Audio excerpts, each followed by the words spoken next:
अक्षय तृतीया यानी अनेक तरीके से एक बहुत महत्वपूर्ण ऐसा त्योहार माना जाता है। और खासकर जो भगवान का हमें जो आश्वासन है, नमे भक्ता प्रणश्यति, कभी भी कौन सी भी समस्या क्यों न खड़ी हो जाए, किसी न किसी रूप से भगवान का अवतरण ये भूतल पर होता है। और ऐसा ही आज अक्षय तृतीया है। और अक्षय तृतीया के मुहूर्त पर पालनहार भगवान विष्णु परशुराम के रूप में भृगुकुल शिरोमणि महर्षि परशुराम जी का ये भूतल पर अवतरण हो गया है। ये माता रेणुका और पिता जमदग्नि। और देखो परशुराम का, जब भी परशुराम का जन्म हो गया, ये भाई में 4 नंबर के भाई है। और वहाँ क्या हो गया, वो समय ऐसी सिचुएशन थी, ये राजा तो सहस्त्रार्जुन था, जिसे दत्तात्रेय ने पर प्रसन्न होकर सहस्रभाव का वरदान दिया था। और उसने बहुत अत्याचार करना शुरू किया था। तो अत्याचार का परिमार्जन तो होना ही चाहिए। और खासकर उन्हें क्या किया था, अभी अनेक जो गुरुकुल थे ना, तो गुरुकुल के लिए राजा द्वारा जो अनुदान प्राप्त होता था उसने सब बंद किया था।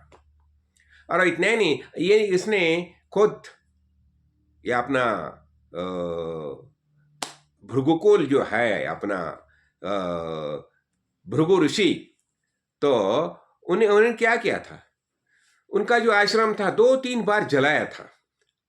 और इतना ही नहीं, ऐसा हो गया, उसमें क्या हो गया, ये कामधेनु की बेटी जो सुशीला है ना, ये भृगुकुल में थी, वहां भृगु ऋषि के पास थी। कर्म धर्म संयोग से क्या हो गया, एक समय परशुराम जब ये आगे जंगल में आए थे, तो वो वहां ऋषि तपोवन में आ गए। ऋषि ने बता दिया, ठीक है राजन आप आए हैं तो चलो आप जलपान करके जाइए, आप सब पूरी आपकी सेना सबको बुलाइए। और उन्होंने सबका बंदोबस्त किया था। राजा को आश्चर्य हो गया, अरे ये कैसा संभव हो गया। और इसलिए परशुराम इसने सहस्त्रार्जुन ने बताया कि आप ये सब कैसा किया।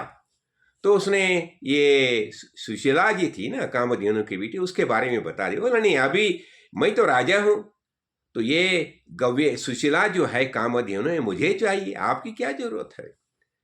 तो ऋषि ने बता दिया, देखिए राजन, ये सुशीला जो मेरे पास रहती है कामधेनु, उसकी इच्छा के अनुसार रहती है, तो उसे कोई जबरदस्ती नहीं कर सकता।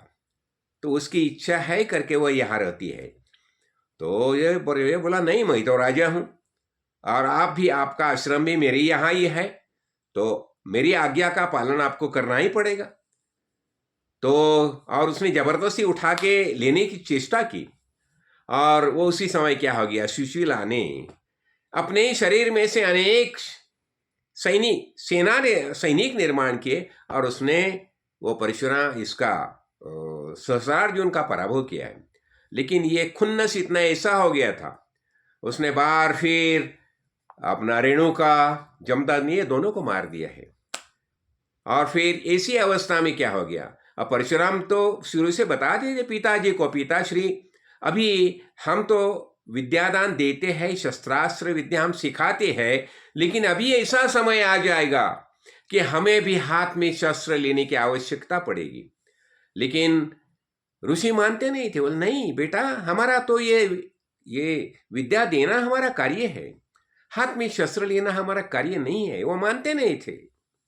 लेकिन जब भी सहस्त्रार्जुन ने उनको दोनों का, ये पिताश्री का भी वध किया, पिताश्री का वध किया, और जब भी परशुराम आ गए, और माता तो रोती थी, रेणुका भी ऐसी, तो वो भी अत्यवस्थ थी, जख्मी हो गई थी। तो उसने बता दिया, माता श्री आप चिंता मत कीजिए, मैं ये जो परशुराम ये जो है सहस्त्रार्जुन है, इनका संहार मैं करूंगा। और उसने बाद में क्या किया, परशुराम ने जब भी हाथ में शस्त्र लिया, तो उसने सहस्त्रार्जुन का शिरच्छेद किया, और सहस्त्रार्जुन के 4 बेटे थे उन्हें भी मार गिराया। तो देखो क्या होता है, अन्याय अत्याचार जब ये होता है, तो उसी समय भगवान को ये ऐसा कार्य करना पड़ता है। और परशुराम जी ने ये किया, जो क्या हो गया, वो समय ऐसी सिचुएशन हो गई थी, वहां तो रावण था, हाँ, रावण था, ये सहस्रार्जुन और अन्याय अत्याचार सब चल रहा था। तो उसी समय परशुराम जी ने ये क्या किया, ये सहस्रार्जुन का अत्याचार था उसका भी उसने परिमार्जन किया। और दूसरा देखो क्या हो गया, जब भी पिताश्री ने मना किया शस्त्रास्त्र विद्या देने के लिए, तो परशुराम जी ने क्या किया, वो शिवजी के पास चले गए और शिवजी का शिष्यत्व प्राप्त करके उन्हें वहां तपश्चर्या की। शिवजी से अनेक, शिवशंकर, शिवजी साक्षात शिवशंकर से अनेक प्रकार की शस्त्रास्त्र विद्या प्राप्त की। शिवशंकर ने भी प्रसन्न होके उसका अपना खुद का पिनाक धनुष्य उसे दे दिया, और इतना ही नहीं, उसे परशु दे दिया, और उसी से उसका नाम हो गया परशुराम। और इतना ही नहीं, जब भी ये रेणुका माता जो चिल्लाई थी, तो वो परशुराम बताते हैं कि उसने 21 बार ऐसा परशुराम परशुराम करके पुकारा था, इसलिए 21 बार क्षत्रिय का शिरच्छेद किया है। किसने? परशुराम जी ने। लेकिन बाद में क्या हो गया, जब ही अपना ये कश्यप ऋषि, उसने परशुराम जी से बताया कि ठीक है, मुझे कुछ गुरु दक्षिणा दीजिए, तो आप क्या चाहिए? तो बोलते ये पृथ्वी मुझे दक्षिणा दीजिए, दक्षिणा में पृथ्वी दीजिए।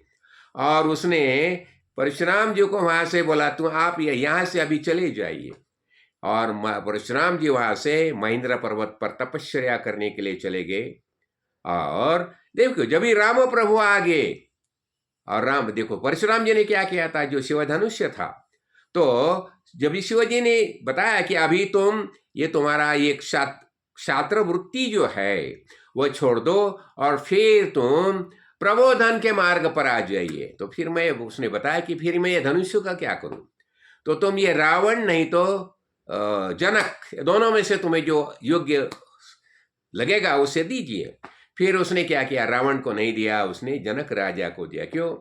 जनक की यहाँ सर्वधर्म समानता थी, शैव वैष्णव सम, आनंद से जीते थे, भक्ति मार्ग से जीते थे, और वही धनुष्य था।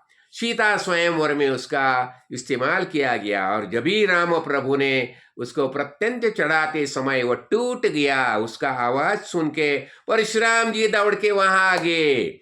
उसने बता दिया किसने ये कार्य किया, उसको मैं अभी शिरच्छेद करूंगा। राम प्रभु सामने आ गए, बताया प्रभु ये कार्य मैंने किया है। और जब भी राम प्रभु की उनकी पहचान होगी, तो परशुराम जी ने बताया मेरा जो अधूरा कार्य रह गया था मैं पहचान लिया आपको, तो अभी ये आधा अधूरा कार्य जो है वो आप करेंगे, इसलिए मैं अभी निश्चिंत होके मैं अभी तपश्चर्या करने जा रहा हूं। और परशुराम जी का जो आधा कार्य बच गया था वो आगे चल के राम प्रभु ने किया है। देखो कैसा होता है, यानी भगवान का नियोजन कैसा होता है, त्रिदेव का नियोजन कैसा होता है।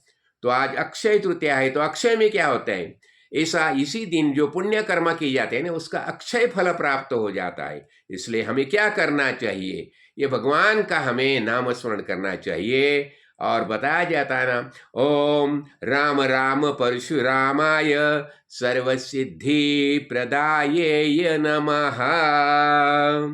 और एक महत्वपूर्ण बात है, आज क्या होता है देखो, अभी गंगोत्री जन्मोत्री के जो कपाट खुलते हैं ना शीतकाल के लिए, तो आज के दिन खुल जाते हैं। तो हम क्या बोलेंगे, ओम राम राम परशुरामाय सर्वसिद्धि प्रदाये नमः।